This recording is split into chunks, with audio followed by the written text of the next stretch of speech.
lebih enak mana di perbankan dengan di Bawaslu? Jujur loh. Lebih enaknya.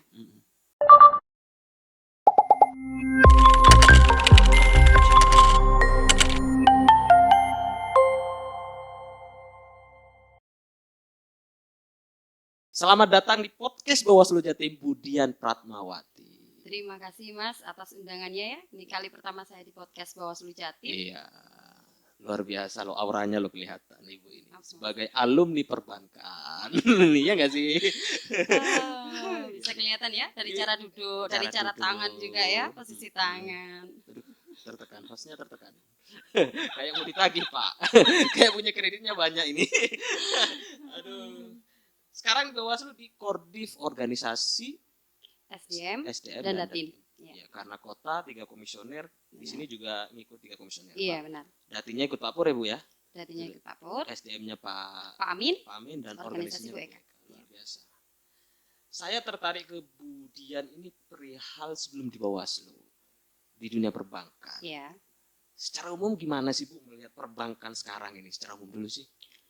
Kalau secara umum, lihat pandangan saya ya ke dunia perbankan ini, karena kita pandemi ya Mas ya. Kalau dulu kan kita pakai ini ya, sekarang ada otoritas jasa keuangan juga yang mengecek bagaimana perkembangan perbankannya. Kalau misalnya memang belum memenuhi targetnya, itu harus di-merge jadi satu, di-merger. Jadi beberapa unit disatukan gitu kan. Apalagi kalau musim pandemi seperti ini, jangankan untuk mencari produk-produk, menawarkan produknya, tabungan, pinjaman dan lain sebagainya. Untuk nasabah membayar angsuran pun saya rasa sepertinya agak berat. Ya. Agak berat, apalagi pekerja harian Ibu. Iya. Jadi sekarang itu fokusnya, kalau ini teman-teman ya, teman-teman yang masih kontak itu fokusnya pada sisi penagihannya. Ditagih dong. Iya. Kalau banyak, semakin banyak utang semakin tertekan, ditagih bank pula, aduh ruwet ya Mas. Potensi stresnya luar biasa, tingkat tinggi. Gimana orang mau bisa punya imun yang tinggi kalau tertekan gitu ya Bu ya? Langsung menurun imunnya itu. Iya, langsung menurun. Kita belum ngomong aja, ketika datang aja bisa langsung turun itu Mas. Yes. Ibu dulu di perbankan itu memulai karir di mana? Di pertama?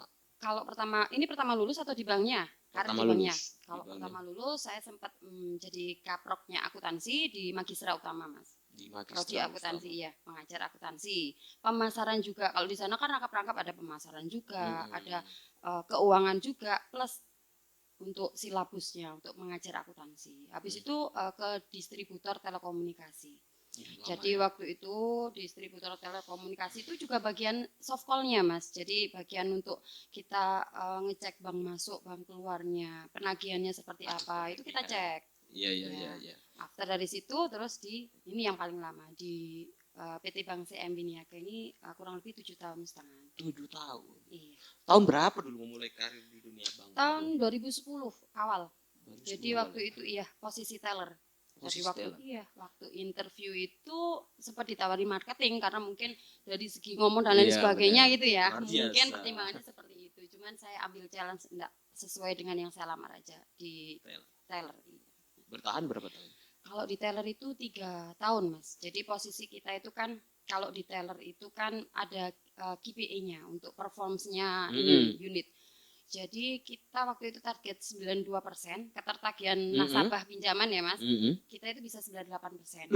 Alhasil itu terus yang membawa saya ke posisi operation officer untuk grooming. Jadi posisi teller, naik jabatan ke ini. Di atasnya ya? Iya, karena pencapaiannya yang... Iya. Apa rahasianya kok bisa? Targetnya 92 nih. Iya. Orang kan pasti mempunyai trik-trik khusus kan untuk bisa sampai 98. Apa triknya? Tantangannya pasti ruwet ya, nagih duit kan? Kalau tantangan sih berbagai macam ya, karena kan kita istilahnya itu menghadapi berbagai karakter orang juga. Jadi kita pinter-pinter ke karakter mana kita masuk. Tentunya kita dengan cara menagih yang bapak-bapak tua sama benar. Gimana? Sama yang masih muda kan juga ini beda tekniknya Mas. Jadi paling enggak itu kita kuasai dulu istilahnya karakter nasabahnya seperti apa. Jadi mengalir aja. Jadi saya lebih ke arah ini emosionalnya, pendekatan emosionalnya. Jadi di situ nanti ya banyak juga sih sebenarnya yang harusnya kalau di teller di waktu saya kerja itu paketnya 1 sampai 30 hari. di kita penagihan. Kalau sudah lebih dari 30 hari itu masuk ke paketnya collect hard call-nya. Hard call itu semacam debt collector yang pakai keras. Ini ya. Itu. Tapi tidak menutup kemungkinan juga ketika sudah di debt collector itu balik lagi ke kita gara-gara kita yang bisa. Jadi yang bisa lagi. Jadi intinya nasabah itu ya Mas ya, kita pahamin aja. Artinya keadaan kondisinya, sehingga taruhlah kita mencari nasabah kan juga karakter BI checking dan lain sebagainya kan juga ini toh Mas, juga dicek juga. Taruhlah kita cairkan pinjaman taruhlah 500 juta. Kan juga istilahnya itu dilihat juga orangnya kondisinya seperti apa. Tentunya dengan karakter yang bagus juga gitu. Kalau menunggak itu kita cari juga posisinya. Jangan asal terus kita tagih gitu, enggak gitu. Lihat dulu posisinya di mananya, trouble-nya di mananya sehingga tidak bisa membayar dan lain sebagainya. Itu kita berusaha untuk mengedukasi dan lain sebagainya, kita ajak komunikasi. Bisa kok. Bisa. 92 ke 98 hampir bisa. Yang saya penasaran nih, kalau orang-orang tua, bapak-bapak tua gimana strateginya? Biasanya masalahnya bapak-bapak tua apa? Masalah yang bapak tua? Iya, kalau nagih bapak-bapak tua sih.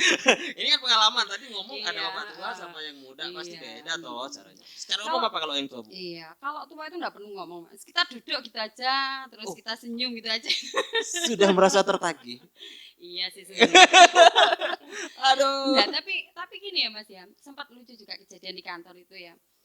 Harusnya operation officer itu enggak turun lapangan ya, kita cuma mengkoordinasikan teller, customer service ya, itu untuk turun ke lapangan. Jadi kita maintain by phone gitu bisa.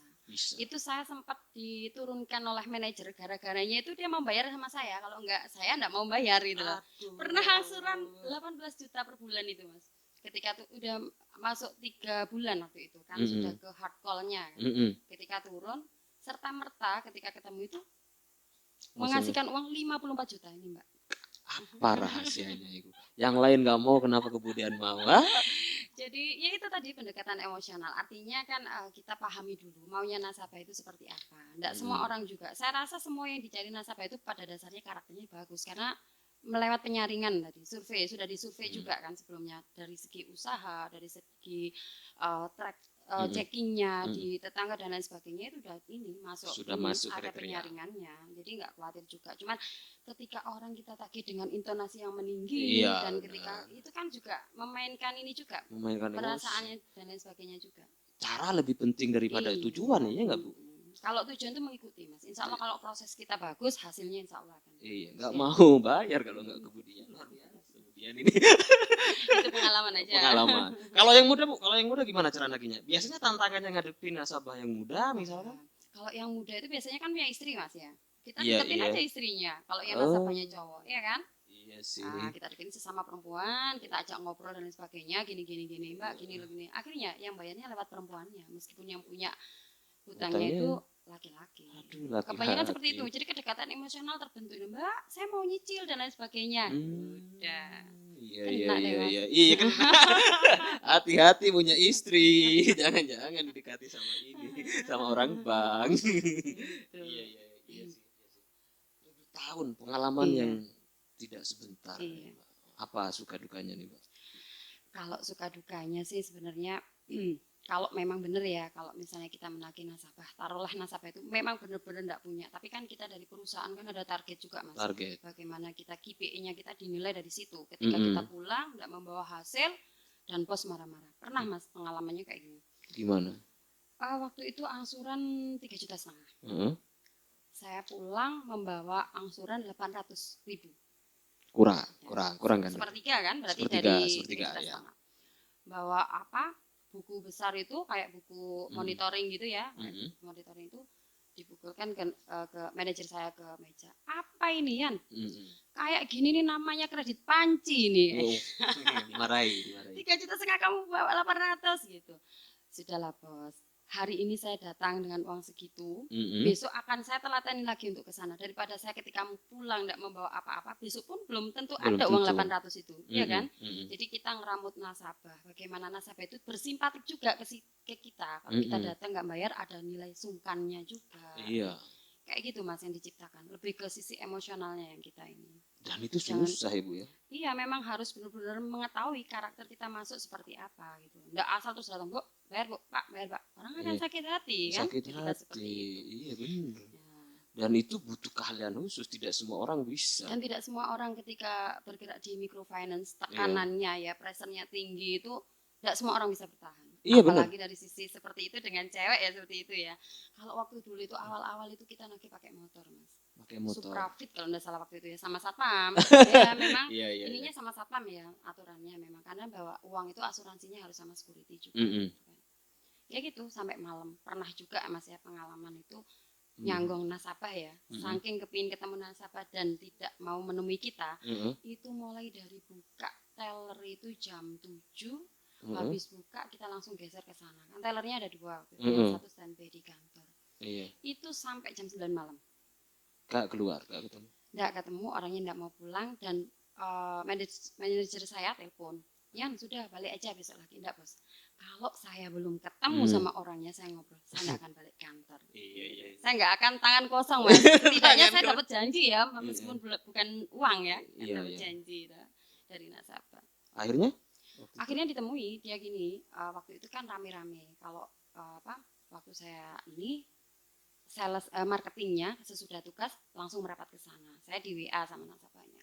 Mbak minta tolong dong jangan rame-rame, saya malu sama tetangga. Oke Pak, kalau seperti itu kan berarti emosionalnya dia mulai ini ya, sisi ininya, psikologisnya. Ya sudah Pak, kalau gitu bawa ke sini aja. Saya memang butuh omongan dari Bapak. Kenapa? Alasannya kenapa? Sudah cukup itu saja dulu. Akhirnya dia pulang baru saya balik itu tadi. Bawa janji tentunya akan ditepatin kapan janjinya gitu. Tapi tidak janji palsu kan Ibu ya. Iya sih.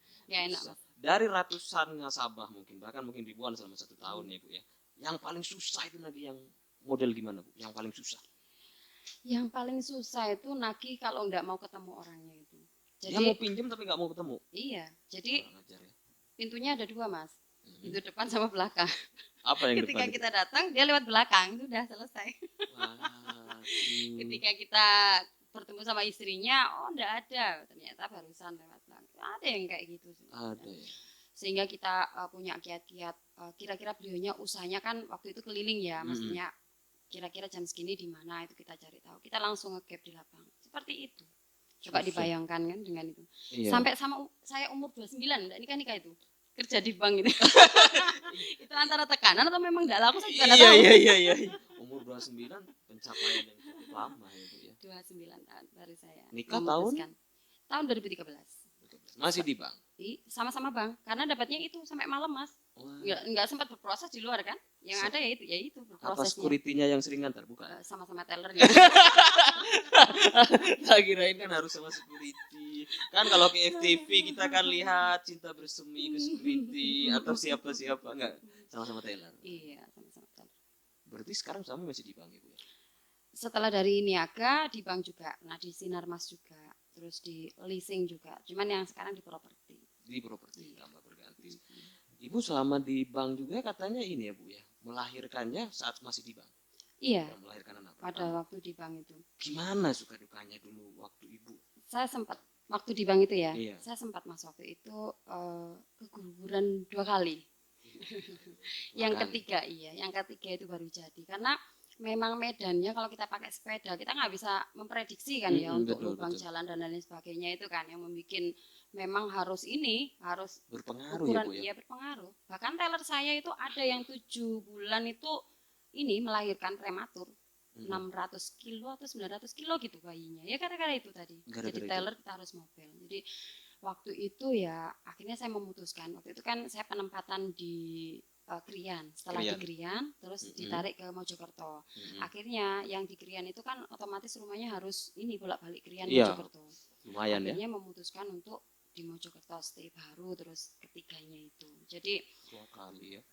Di perbankan itu kalau bilang pojok laktasi waktu ya waktu itu. Makanya pengalaman kenapa saya cerita itu waktu itu memang belum masih ada di angan-angan untuk membuat sekatnya dan lain sebagainya, ruangannya ada sih ruangan cuman nggak pernah kepake waktu itu jadi takut kalau mau di situ.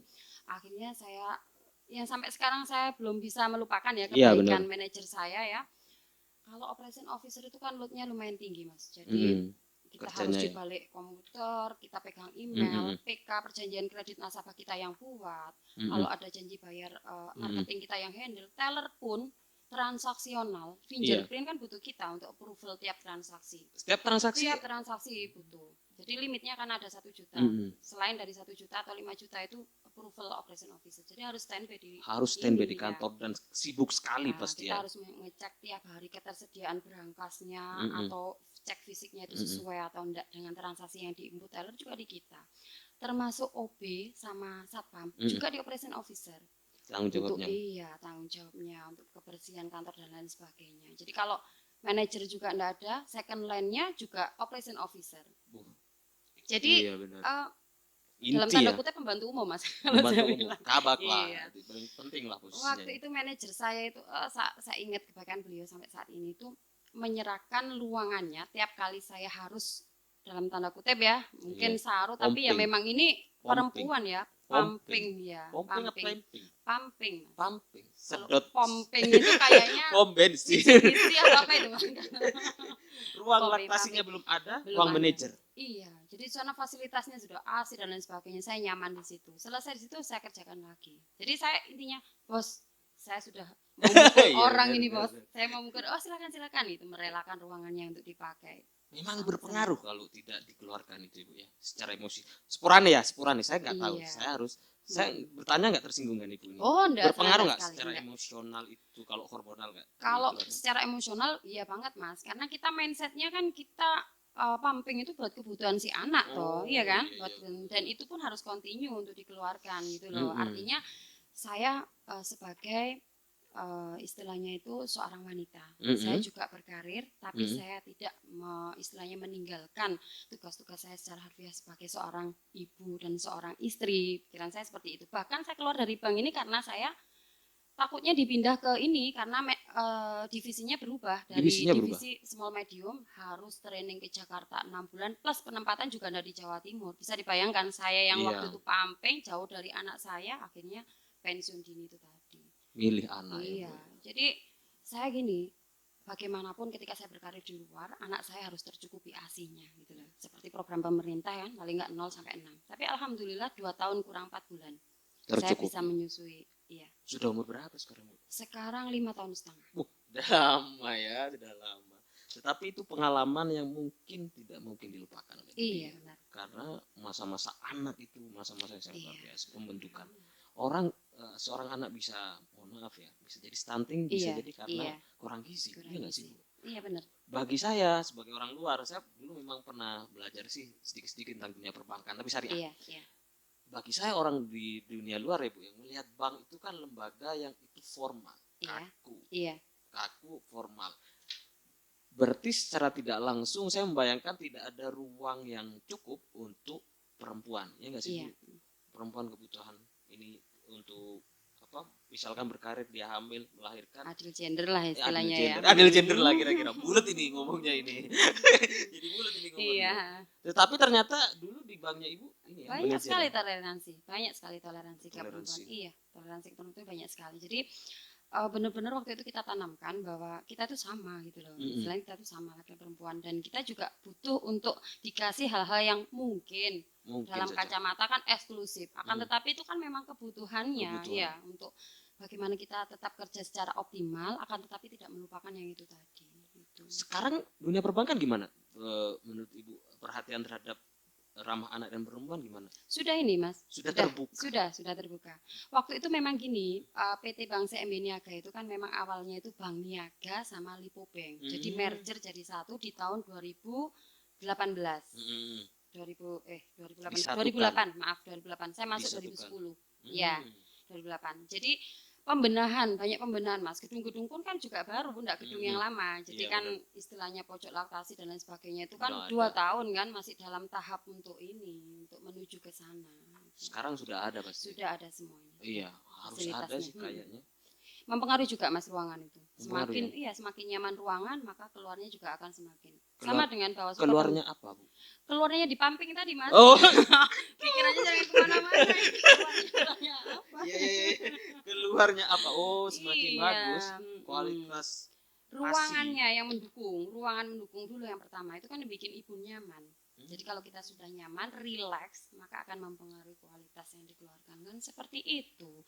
Beda hal ketika Bapak nggak tahu.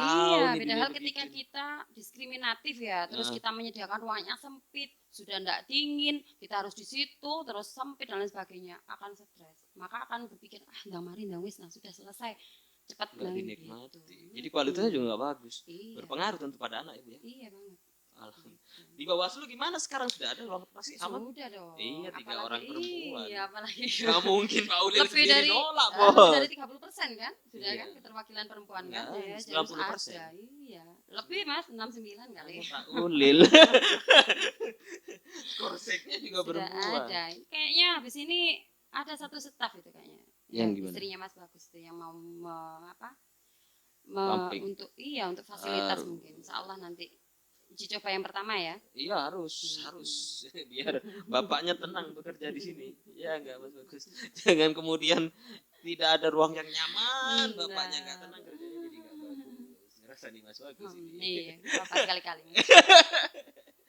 Iya. Pensiun dini karena anak, Ibu ya. Karena anak. Sebenarnya sih kalau masalah karir Mas, lebih bagus karirnya. Jadi ini semacam manajer. Jadi area manajer. Untuk manajer di small medium itu untuk posisi manajer juga gitu loh. Jadi posisinya juga bagus juga, tapi masih ada seleksi, memang harus diseleksi dulu dan harus 6 bulan untuk training itu tadi. Ya saya berat lah Mas, 6 bulan posisi masih harus pumping, meninggalkan anak, diterima pun nanti enggak menutup kemungkinan di luar Jawa Timur. Saya terus mikir, iya benar. Kerja jauh-jauh terus ninggalin anak. Iya, apalagi bikinnya susah 2 kali ya. Iya. Dan itu Ketiga titipan. Titipan ilahi. Titipan ilahi, harus dijaga betul nggak sih? Benar nggak sih Bu? Benar sekali. Iya sih. Mungkin saja kalau ke Jakarta bisa, ya anaknya bisa apa ya Bu ya, tidak terfasilitasi atau di rumah kan. Sekarang di Mojokerto kan tetap. Iya. Sama suami juga. Suami masih? Iya masih satu. Iya masih tetap Mas.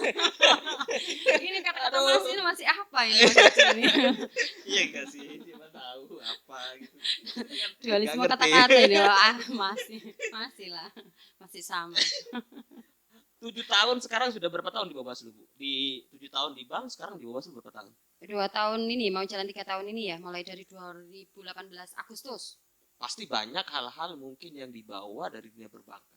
Ada nggak Bu ilmu-ilmu yang digunakan? Kalau dibawa dari dunia perbankan, tentunya kalau di Bawaslu kan butuh standar operasional prosedur yang tentunya Kap Kota SOP. Juga SOP itu Kap Kota juga memiliki keunikan masing-masing. Jadi artinya kan ketika misal ya taruhlah kita di Tulungagung yang sering kedatangan mahasiswa untuk penelitian, itu tentunya kan harus ada SOP khusus. Kayak di Mojokerto juga misalnya taruhlah kita sebagai garda depan security itu, ketika ada tamu itu idealnya seperti apa, mengarahkan dan lain sebagainya. Produk-produk itu kan harus dibawa. Terus lagi kalau surat keluar, surat masuk, sebenarnya hal-hal yang ini ya, hal-hal yang mungkin renik-renik. Cuman kalau ada SOP itu harus ada kesatuan, ini lebih bagus gitu. Terus dari segi pelayanan customer service, kalau customer service pramusaji. Ya. Itu standarnya seperti apa kebersihan. Kalau di perbankan itu pagi itu kan dibersihkan Mas ya. Sebelum nasabah masuk itu kan dibersihkan dulu. Nanti tutup teller jam 4 itu dibersihkan lagi. Jadi besoknya ketika ada telat pembersihan itu kan paling enggak sudah bersih yang sore harinya itu. Selalu seperti itu. Selalu SOP-nya. Kualitas ini untuk menyediakan minuman, maksudnya bagi pimpinan dan lain sebagainya itu kan. Hal-hal yang seperti mungkin pelayanan security dan lain sebagainya gitu kan. Iya, harus ada yang jelas, SOP-nya harus jelas. Terus lagi kalau OSDM kan ya perencanaan dan keuangan itu tadi harus memahami tata kesekretariatan juga Mas. Itu juga bisa dari disiplin ilmu pun juga banyak sekali yang bisa dibawa dari dunia perbankan. Terutama jasa Mas. Jasa itu kan sebenarnya masih bisa kita bawa bagaimana kita melayani ya kan. Orang yang meminta informasi ke kita, ya dah. Tata cara kita berkomunikasi ya. Kalau dari niaga itu biasanya yang terbaik kami lakukan, senyum Anda menyempurnakan. Aduh, kalau sudah seperti itu. Kan indikasinya kan dari itu tadi. Nasabah senyum, oh berarti sudah terpuaskan dengan pelayanan kita kan. Gimana Bu? Diulangi Bu. Yang terbaik kami lakukan, senyum Anda menyempurnakan. Sempurna. Jadi komputer ya. Bukan Titik Corbuzier, siapa tuh? Siapa tuh? Oh, Demian ya, ya. Sempurna. Senyum Anda menyempurnakan. Iya. Kalau Anda tidak senyum berarti belum bayar. Benar itu. Mau saya senyum. Berarti kalau sudah Gitu. senyum, kalau merengut berarti nggak punya untuk dibayarkan tagihannya. Oke. Pertanyaan terakhir mungkin Bu, lebih enak mana di perbankan dengan di Bawaslu? Jujur loh. Lebih enaknya, lebih enak di Bawaslu kayaknya. Wah, karena di Bawaslu sekarang. Iya. Kalau perbankan itu Tekanan. di Bawaslu juga tekanan Mas ketika berhadapan dengan ini. Masing-masing porsinya kita inikan lah, menempatkan Siapa yang posisi nekan, kita. Bu? Siapa nih yang nekan? Kalau dalam timing seperti ini enggak lah kalau Iya, mungkin. ada kan. Iya. Iya sih, lebih enak di Bawaslu. Semua kerasan. Iya benar. Bawaslu. Kalau bisa ada periode ya Mas ya.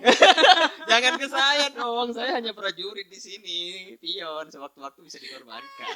Gitu ya. Iya nggak sih? Iya. Ada pesan-pesan nggak Bu buat perempuan di Indonesia nih? Tips-tips atau Ya. apa nih? Untuk perempuan di Indonesia dimanapun posisinya, artinya bergerak di bidang apapun kita, baik di perbankan, di Bawaslu dan sebagai penyelenggara dan lainnya, kita harus berdaya saing, kita harus berdaya guna, kita harus kuat, kita bisa. Kalau perempuan hebat itu pasti Indonesia kuat. Kan seperti itu. Luar biasa. Makasih Bu Iya. atas waktunya. Sama-sama, terima kasih Mas. Edi Sehat atas terus. kesempatannya. Iya. Sebelum ditutup mungkin saya pingin ini ya Mas. Biasanya kalau di Kota Mojokerto itu saya menimbulkan apa? Bukan Ibu. meningkatkan Ayo, immunity ayo, dengan ayo, gini. ayo. Saya bilang semangat pagi. Meskipun sore, Oh, iya, siang, iya, malam iya, gitu iya. kan, Iya, harus iya, jawabnya benar. semangat pagi. Karena Iya. kalau pagi semangat kita kan masih full. Mas Aceh bilang pagi, pagi, Siap. bisa semangat, yes, gitu ya. Iya, iya. Oke, Aduh, kita oke. di ospek, Bos. Ayo, giliran saya kapan lagi saya ngerjain bos, oke? Semangat pagi. Pagi. Bisa. Semangat. Semangat. Yes. Semangat kan? Semangat. Pak Ulil kalau diginiin terus ini. Ya Bu, makasih Bu Oke, atas sama-sama. waktunya. Terima Sehat terus ya Bu kasih. ya. Amin, terima kasih.